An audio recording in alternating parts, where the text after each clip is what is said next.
Hello, hello! Avec un polygone de contrainte déjà dessiné, peut-on déterminer le système d'inéquation? Bien sûr!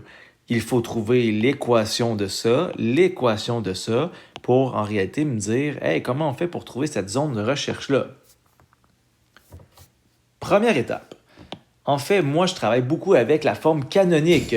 La forme canonique, y égale ax plus b. Alors, je cible où est-ce que la droite bleue coupe l'axe dy. Alors, on voit que ça te donne 6. Alors, j'écris tout de suite 6. Ensuite de ça, je vais trouver le taux de variation, mon escalier.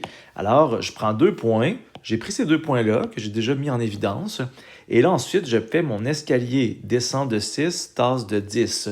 Alors, ça fait moins 6 sur 10. Et ensuite de ça, je mets une case. Alors, la case qui est ici, en fait, je dois mettre le bon symbole. Est-ce que c'est un plus petit, plus grand ou égal? Alors, quand je regarde la droite que là, c'est la zone du haut. Okay? Alors, je cherche les Y qui sont plus grands que ça. Alors, les Y qui sont plus grands, c'est sûr que ça va être un plus grand, comme ça ici. Et je dois vérifier, est-ce que la ligne est pleine ou pointillée? Alors, elle est pleine, ça veut dire que j'ai ce symbole-là. Et ensuite, je peux toujours rester avec cette droite-là, ou bien je peux l'écrire de manière un peu plus petite. Alors ici, je peux même vérifier moins 3 tasses de 5. Est-ce que ça fit? La réponse, c'est oui. Alors j'accepterai les deux réponses, mais celle-là est plus réduite. On fait la même chose pour la rouge. Alors, la valeur initiale, c'est 3, je l'ai déjà écrit.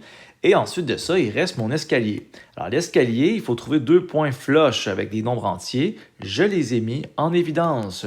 Alors, en réalité, je monte jusqu'à 7. Alors, ça fait un bond de 4. Et ici, je tasse de 5. Ça veut dire que mon escalier, il est de 4 cinquièmes. Comme ça ici, 4 cinquièmes x plus 3.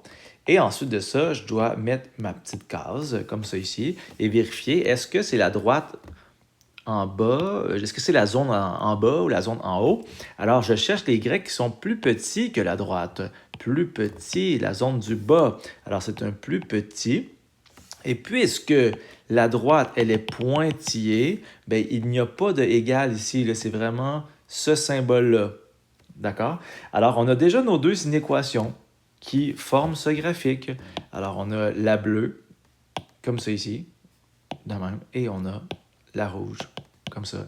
Et ça nous donne le polygone ici. Ce polygone-là, il est non borné. Donc, il est non borné parce que je ne peux pas faire de clôture partout. C'est une zone qui semble se continuer jusqu'à l'infini.